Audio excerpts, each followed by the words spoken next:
Assalamualaikum warahmatullahi wabarakatuh. Kami dari kelompok 3 akan mempresentasikan hasil proyek akhir mata kuliah sistem kendali kami dengan judul Sistem Penjernih Air dengan Kendali PID berbasis Arduino. Pertama-tama, kami akan memperkenalkan diri dari kelompok kami terlebih dahulu. Pertama, saya Harun Putra Bahari, absen 11. Saya Gilang Bagastama, absen 12. Saya Marsika Yoga Dewandono, absen 14. Saya Musli dari absen 16. Saya Sabina Esa Putri, absen 20. Jadi di sini kita membagi menjadi 12 bagian, yang isinya itu ada latar belakang, solusi, alat dan bahan, rangkaian dan pemrograman, cara kerja, hasil, kelebihan, kekurangan, biaya pembuatan, kesimpulan, saran, dan juga dokumentasi. Jadi pertama saya akan menjelaskan latar belakang. Jadi air ini sendiri merupakan kebutuhan yang paling penting dalam kehidupan sehari-hari. Namun banyak sekali sumber air yang masih kotor dan juga tidak layak untuk digunakan dalam kehidupan sehari-hari ini. Oleh karena itu, kami merancang sistem penjernih air menggunakan susunan media penyaring berupa kapas, pasir, arang, pasir zeoloid, batu koral, dan juga tawas. Sistem ini juga dilengkapi dengan sensor turbidity yang mendeteksi tingkat kekeruhan air dan juga sensor water level untuk mendeteksi ketinggian air. Apabila air belum mencapai set point kebersihan yang ditentukan, maka air akan disaring kembali secara otomatis menggunakan pompa air. Kemudian solusi yang kami pilih adalah membuat sistem penjernih air otomatis yang menggunakan media filter bertingkat yang isinya itu ada kapas, pasir hitam, arang, pasir zeoloid, batu koral, dan juga tawas. Kemudian menggunakan sensor turbidity untuk mendeteksi tingkat kekeruhan air dan juga menggunakan sensor water level untuk mendeteksi ketinggian air. Jadi air akan disaring ulang jika belum mencapai set point. Di sini saya akan menjelaskan apa saja yang kita gunakan saat membuat sistem penjernih air berbasis Arduino. Pertama-tama akan menjelaskan alatnya yang kita gunakan. Pertama kita menggunakan gergaji, lem tembak, bor, dan cutter. Untuk bahannya, untuk bahan dudukannya kita menggunakan pipa PVC, pipa L, pipa T untuk sambungannya, dan lalu sekat-sekatnya kita menggunakan triplek. Lalu untuk filternya, tempat filternya kita menggunakan botol bekas aqua. Lalu untuk airnya kita menggunakan wadah plastik. Lalu ada kardus, ada mika. Lalu sistemnya kita menggunakan Arduino Uno, protoboard, sensor turbidity, sensor level air, kabel male to female, kabel male to male, adaptor, LCD, baterai tipe M18650 atau AA, pompa, dioda IN 4004, kapasitor 470 mikrofarad, lalu modul relay. Lalu untuk filternya sendiri kita menggunakan bahan-bahan kapas, pasir hitam, arang, lalu kapas lagi, terus ada arang dicampur pasir zeolite, lalu atasnya kita tambahin kapas dan filter air.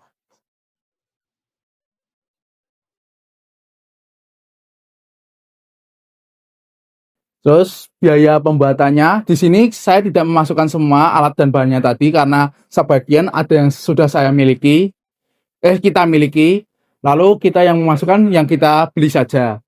Yang kita beli ada Arduino satu paket, itu terdiri Arduino, relay, kabel adaptornya, lalu pompa plus kabel satu paket sekitar 36.000. Pasir zeolite dan pasir hitam kita beli di kisaran harga 10.000 per 2 kilonya. LCD satu harganya 35.000. Sensor water level air 8.000. Sensor turbidity satunya 5.000. Terus sambungan T kita memakai 8 buah seharga 32.000. Lalu wadah baterai 10.000.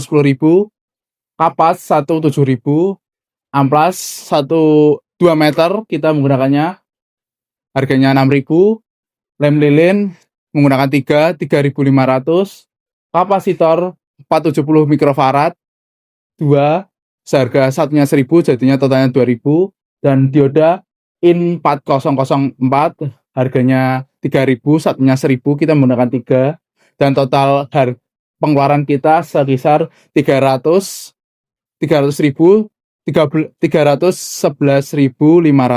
Oke, selanjutnya saya akan menjelaskan wiring diagram dari project ini.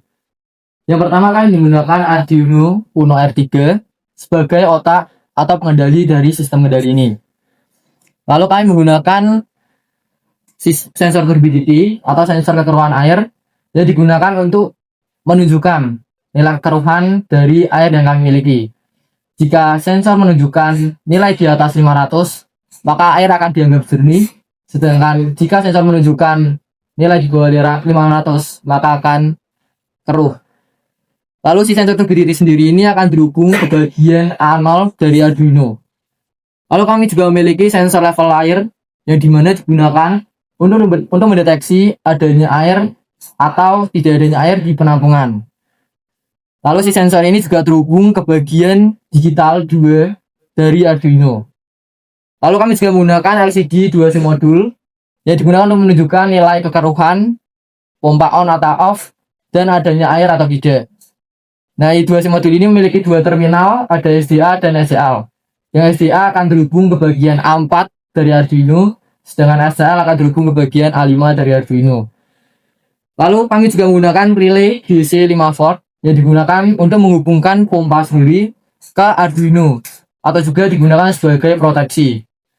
Nah, si pompa sendiri ini akan terhubung ke bagian COM dan NO-nya dari si relay, dan juga si pompa ini harus memiliki supply sendiri, tidak boleh terhubung dengan Arduino agar tidak mengalami gangguan yang memang tidak diinginkan atau mengacaukan sistem dari rangkaian ini.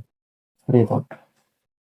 Lalu ini adalah gambar realnya, rangkaian realnya, ada breadboardnya, ada LCD 2 modul, relay, baterai sendiri, lalu terhubung ke bagian sensor turbidity, level air, dan pompa sendiri.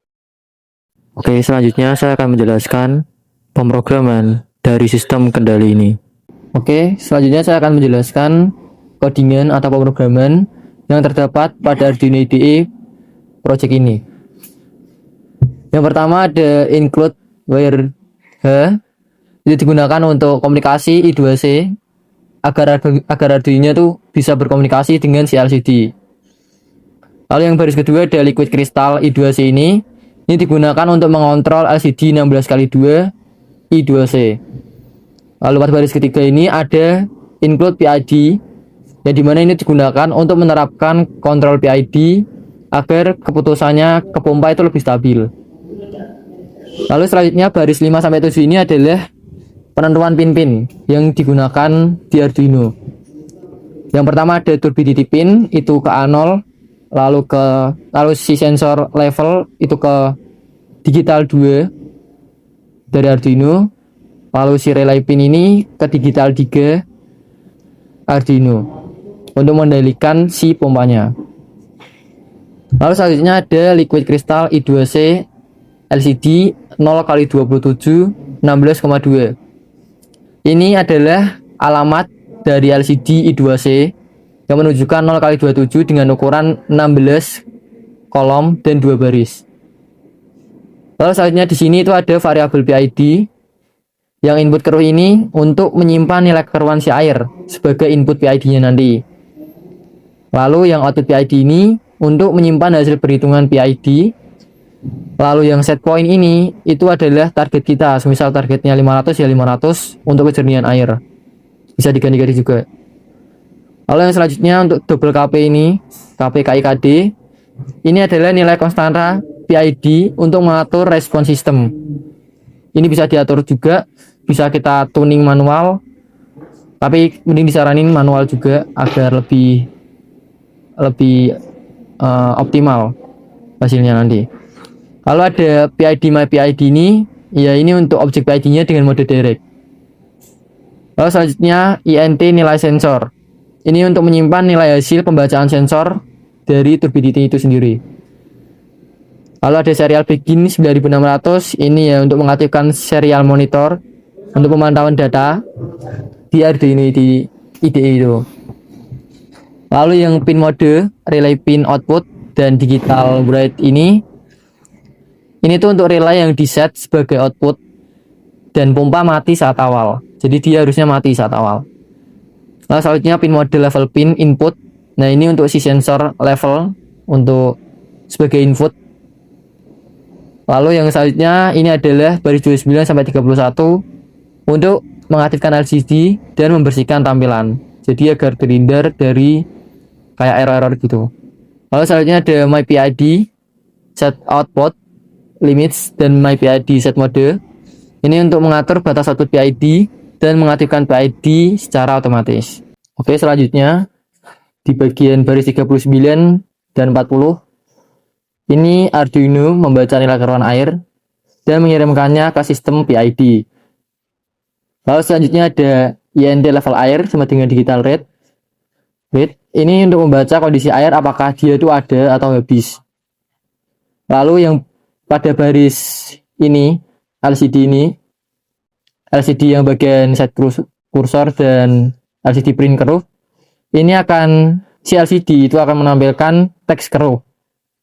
Ini tuh agar yang di sini di bagian spasi itu tuh berfungsi agar tampilan angkanya lebih rapi dan tidak bergeser-geser. Lalu yang selanjutnya ada if level air low di sini baris 57.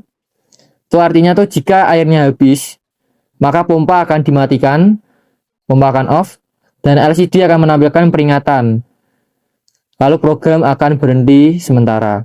Oke, selanjutnya pada baris 66 ini digunakan untuk menghitung output PID berdasarkan kondisi dari airnya sendiri. Lalu yang selanjutnya adalah keputusan on atau off. Nah, ini di sini artinya ketika output si PID nanti lebih dari 120, maka si relay akan aktif dan pompa akan menyala. Sedangkan selain 120, berarti kalau di bawah 120, maka si relay akan mati dan pompa berhenti. Nah, ketika itu akan dianggap airnya jernih. Lalu yang bagian ini untuk si serial monitornya sendiri untuk menampilkan nilai sensor, hasil PID-nya, lalu kondisi level airnya juga dan pemantauan. Lalu yang terakhir ini delay 500, ini memberi jeda sekitar 500 milisecond atau 0,5 detik agar sistemnya itu lebih stabil. Nah, itu aja. Mungkin secara keseluruhan itu aja yang bisa saya jelaskan. Di sini saya akan menjelaskan cara kerja dari sistem alat penjernih air otomatis ini. Pertama, hubungkan USB dari Arduino menuju adaptor.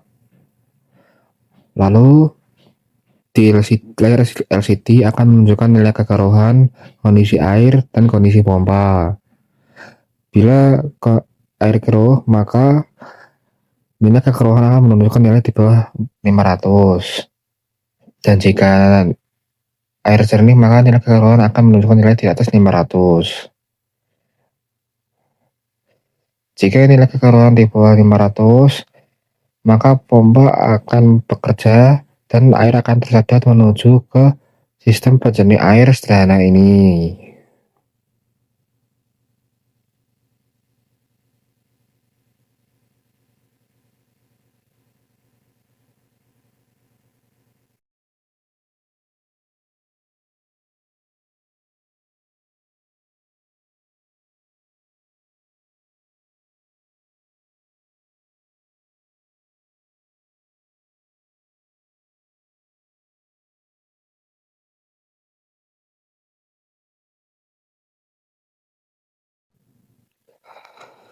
Setelah dilakukan penyaringan, maka nilai kekeruhan air akan meningkat menjadi di atas 500, yaitu di angka 699 hingga 705. Di sini saya akan menjelaskan kelebihan dari sistem ini. Kelebihannya satu, sensor turbidity mampu mendeteksi tingkat kekeruhan air secara real time. Kedua, Air yang belum bersih dapat disaring ulang sehingga mencapai set point dari turbidity. Karena turbidity di set point 500, bila di bawah 500 itu termasuknya air keruh, kalau di atas 500 termasuknya air jernih. Menggunakan media penyaring sederhana dan mudah didapatkan. Nah, media filternya ini mudah saya temukan di tempat-tempat seperti penjual ikan, akuarium gitu, mudah ditemukan. Terus lalu mudah dikembangkan dan dimodifikasi, sistemnya mudah dikembangkan dan dimodifikasi. Lalu di sini saya akan menjelaskan kekurangannya. Kekurangan dari sistem ini ada akurasi sensor turbidity dapat terpengaruhi oleh kotoran menempel pada sensor, sehingga perlu dibersihkan rutin untuk sensor turbidity-nya supaya tidak mendeteksi air keruh terus. Lalu media penyaringan perlu diperawatan dan penggantian secara berkala. Filter-filternya ini juga harus diganti secara berkala, kalau tidak dia sudah ada endapan kotor, nanti hasilnya tetap kotor lagi. Terus ketiga, sistemnya lebih efektif untuk air keruh, namun belum sempurna dapat menghilangkan bakteri maupun zat yang lain. Sistem sangat bergantung pada kestabilan program dan sumber listrik. Lalu keempat, pembacaan pada sensor dapat kurang akurat jika tidak dikalibrasi. Oke, ini adalah yang terakhir yaitu kesimpulan. Di mana sistem penjernih air yang dirancang mampu meningkatkan kejernihan air yang melalui proses penyaringan bertingkat sesuai yang sudah dijelaskan pada awal tadi, yang melalui beberapa komponen seperti kapas, arang, pasir, dan komponen-komponen yang lain, dan sensor water level yang terintegrasi dengan pemrograman untuk memantau kondisi air secara real time dan mengendalikan proses penjernihan air secara otomatis. Dan apabila yang dihasilkan belum mencapai set point atau kejernihan yang ditentukan, sistem akan melakukan penyaringan ulang sehingga kualitas air yang dihasilkan menjadi lebih baik dan lebih terkontrol.